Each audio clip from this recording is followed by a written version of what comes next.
Bismillahirrahmanirrahim. Kita sambung kelas kita semalam. Bismillahirrahmanirrahim. Assalamualaikum warahmatullahi wabarakatuh dan salam sejahtera. Okey, kita akan sambung kelas semalam iaitu tentang takaful lagi. Nyampahnya kan. Tak apa, jangan nyampah-nyampah pagi-pagi ni. Okey, kita mulakan kelas kita dengan umul kitab fazilat diajarkan kepada Rasulullah sallallahu alaihi wasallam, kaum keluarga, sahabat panggilan guru-guru kita, apa kita kaum muslimin muslimat sama ada yang masih hidup dalam dunia, khususnya kaum keluarga kita yang telah rahmatullah dan klien-klien kita yang telah rahmatullah. Al-Fatihah. Bismillahirrahmanirrahim. Iyyaka na'budu wa iyyaka nasta'in. Shiratal ladzina an'amta 'alaihim ghairil maghdubi 'alaihim waladdallin. Okey, alhamdulillah. Terima kasih semua. So, kelas kita hari inilah sambungan semalam. Semalam kita tentang kenapa orang tu kena ambil takaful. Kenapa kena ambil takaful? Sebabnya musibah tak tahu bila akan berlaku. Risk tak boleh kontrol. Tak boleh dielakkan. Kita boleh kontrol, tak boleh elakkan. Akan berlaku juga. So, hari ini kita sambung dia. Sambungan dia adalah, dan kelas ni tujukan khas kepada untuk perunding-perunding baru atau klien-klien yang nak ambil takaful, ataupun mereka yang rasa tak perlu takaful. Tak perlu takaful pun boleh dengar. Tak perlu takaful. Aku tak perlu takaful lah. Okey. Sebenarnya apabila berlaku risiko, musibah tak tahu bila. 4 risiko yang utama. Pertama, sakit. Yang kedua yang kedua tua. Yang ketiga, hilang upaya. Yang keempat, kematian.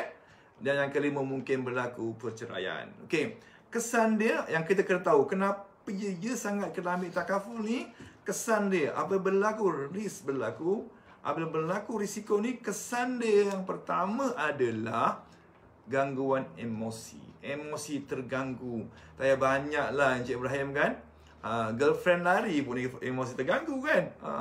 Jadi kesan pertama lah emosi terganggu. Kerana apa? Kerana kehilangan orang tersayang, kerana masuk hospital. Siapa pernah masuk hospital? Seronok kan? Seronok, free, tak payah kerja kan. Dapat MC, dapat makan. Nurse pun datang, encik nak makan apa? Kan? Okey. Walaupun macam tu pun emosi terganggu, stres, tak boleh balik rumah. Anak macam mana ya? Pertama, emosi terganggu, kehilangan orang tersayang, atau kita berlaku sakit atas diri kita sendiri. Yang keduanya, masalah keuangan. Bila berlaku risiko, kerja tak boleh buat, mungkin kena buang kerja, mungkin kena potong gaji. Jadi berlaku je masalah keuangan sebab kekurangan sumber pendapatan atau hilangnya sumber pendapatan. Okey. Seterusnya, yang ketiga adalah tindakan undang-undang. Contoh je, cuma sekarang moratorium okeylah, tak kena tindakan undang-undang. Cuba bukan moratorium, kereta tak bayar. Kereta tak bayar 2 bulan 10 hari je, bank dah telefon. Dia tak ada peminat telefon kita, encik, Assalamualaikum, saya daripada bank ABC, akaun encik tertunggak sebulan, tolong bayar. Okey, kalau tak bayar, boleh. Kalau tak bayar, bank akan tawakil untuk ambil kereta tu. Masalah tindakan undang-undang. Bank dah tarik, nama blacklist pula. Buka akaun tak bank, tak boleh. Kau overseas tak boleh. Kena masuk CTOS dan Sikris. Mana? 3 utama kesan-kesan dia. Risiko utama emosi. Yang kedua, tak ada sumber pendapatan. Yang tiga, tindakan undang-undang akan berlaku. Itu kesan dia. Jadi, apa masalah dia? Masalah dia masalah lah. Jadi dengan takaful tadi, sekurang-kurangnya bila kita ambil takaful, sekurang-kurangnya mengurangkan kesan. Contohnya masuk hospital, contohnya sakit masuk hospital, sekurang-kurangnya masalah duit tak masalah sebab bil-bil hospital takaful bayarkan. Kan? MC duduk ward. Contohnya kalau kita kerja bergaji hari, dapat daily allowance. Mungkin sehari RM100, sehari RM200, bergantung kontrak takaful yang kita sign dulu. Let's say lah, kalau takaful ikhlas ni, maksimum sehari RM500. Bayangkanlah, 2 hospital tak kerja, bil-bil hospital semua kita bayar. Contoh bil RM10,000. Dia duduk hospital 5 hari, sehari RM500 dah, RM2,500 allowance, daily allowance. Okay. Lepas tu, dia panggil peranan takaful tadi mengurangkan kesan. Yang mana bila masuk hospital ia terganggu. Dengan duanya, contohnya macam mana nak mengurangkan kesan gangguan emosi. Contohnya tiba-tiba ayah meninggal dunia, ayah meninggal dunia, atau ayah kena stroke. Macam saya cerita sebelum ni, kawan saya kena stroke. Saya pun tak sangka kena stroke. Dah at least keluarga dapat duit takaful, claim takaful. Dapat dah untuk sekurang mengurangkan beban dia. Sekurangnya memang dah kena stroke, tapi dia ada duit contohnya 400,000. Sekarang ni takaful dah promosi produk murah.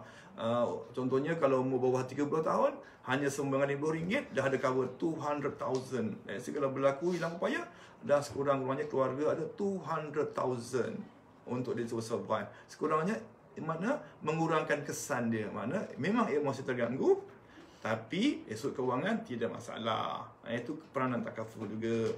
Okey, yang ketiganya meninggal dunia. Bila meninggal dunia ni pertama sekali apa yang berlaku bila meninggal dunia? Of course lah anak kita jadi anak yatim, isteri jadi balu. Kalau isteri meninggal, suami jadi duda kan. Isteri jadi balu lah, kan. Anak jadi yatim, jadi dalam meninggal dunia pula dah apa-apasan. At least dapatlah mengurangkan undang-undang tindak undang-undang tadi. Contohnya hutang-hutang dapat bayar. Sebab hutang wajib dibayar. Kalau saya pergi mana-mana kelas pun ustaz-ustaz kata hutang tu mesti dibayar. Dibayar. Jadi kena mana kalau kita tinggalkan contohnya 200,000 ke 300,000 sebagai pampasan sebab kematian dah hilang upaya, sekurangnya keluarga dapat menyelesaikan hutang-hutang kita.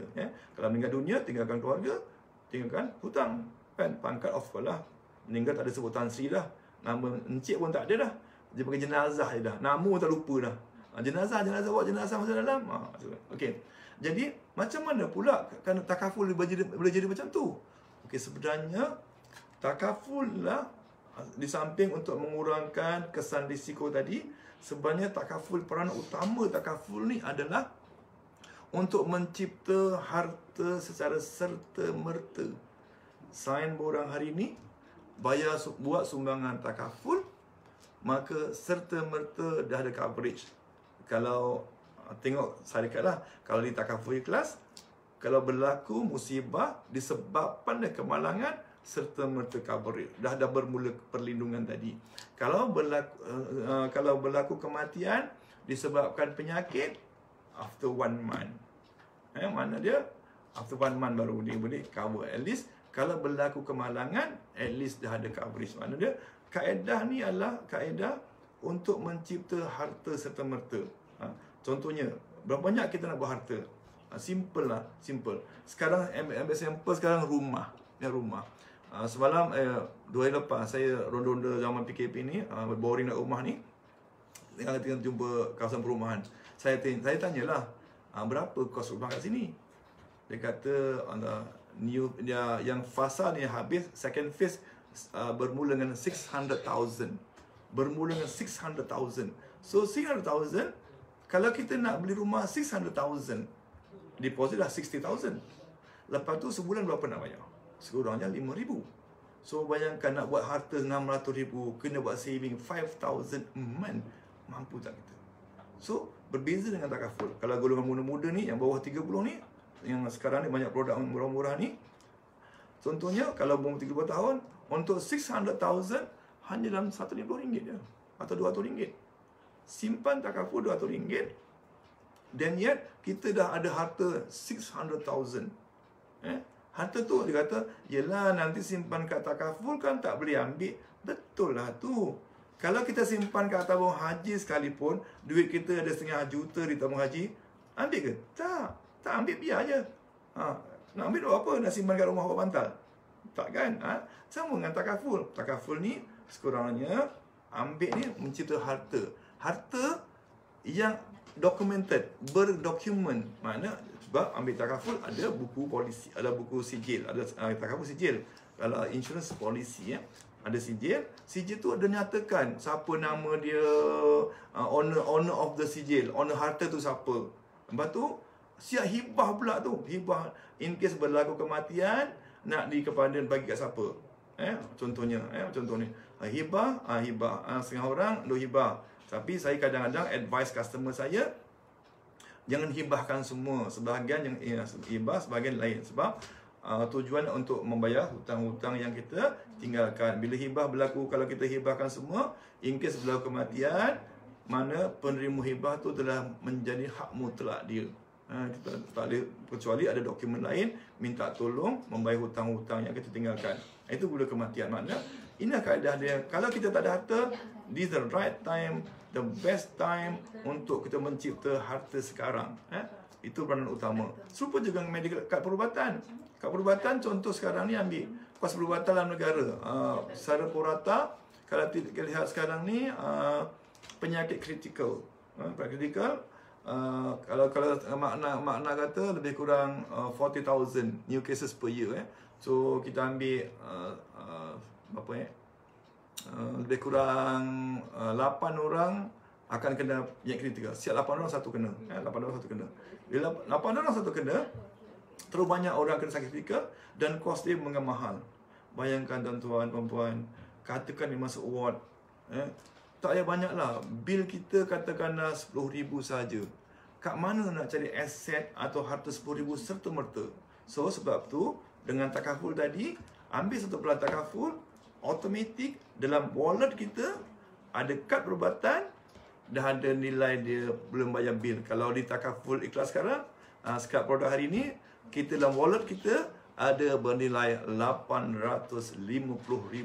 Mana nak cari banyak tu? Hanya dengan sedikit sumbangan takaful dah mencipta harta untuk jaminan perubatan, harta untuk jaminan kalau meninggal dunia, harta untuk sekiranya kalau ditakdirkan hilang upaya. Jadi itulah peranan utama takaful. Jadi itulah dah 15 minit, saya janji 15 minit saja. Maka inilah kelas yang sambungan semalam, iaitu semalam dipanggil apa kelasnya? Semalam pasal kenapa perlu ambil takaful? Kenapa takaful? Itu semalam kenapa takaful? Sebab musibah tak tahu bila. Apa kena dengan musibah pula? Sebab musibah, bila berlaku musibah, kesan dia tadi. Kesan dia. Jadi tujuan takaful membantu untuk mengurangkan kesan musibah, kesan risiko. Kalau hilang upaya, ada duit dah. Kalau sakit hospital, ada kad perubatan dah. Kalau tu ada saving kat situ. Jadi mudah-mudahan dia bermanfaat, terutamanya kepada ejen-ejen baru kita yang tidak ada di Melaka, yang tak dapatkan training. So yang kat mana, yang kat KL, yang kat Perlis, kat Johor tu, bolehlah ambil belajar kat sini dan dia praktiskan. The most important thing adalah ilmu yang sedikit ni kita panjang-panjangkan, kita terangkan balik kepada kawan-kawan supaya kita mahir. Kalau kita dapat ilmu ni, kita simpan je, maka tak dapat. Jadi untuk perunding-perunding baru, Usrah dan Takaful Ikhlas, kita ada insentif yang amat baik untuk ke convention, umrah dan juga cash insentif. Kalau dapat minimum 4 client a month, kita dapat extra RM200 insentif, dan cukup setahun kita dapat insentif umrah. Jadi ambillah peluang yang depan mata ni untuk kita manfaatkan sepenuhnya. Jadi itu saja, mudah-mudahan kami doakan semoga semua ejen-ejen perunding takaful, terutama di takaful kelas, sukses dalam kerjaya masing-masing dan terus istiqomah. Kerana di luar sana perlukan ramai lagi perunding-perunding yang berprofesional, berintegriti untuk mereka. Jadi wallahualam. Itu saja, salah dan silap mohon maaf banyak. Wallahu a'lam. Assalamualaikum warahmatullahi taala wabarakatuh. Delete.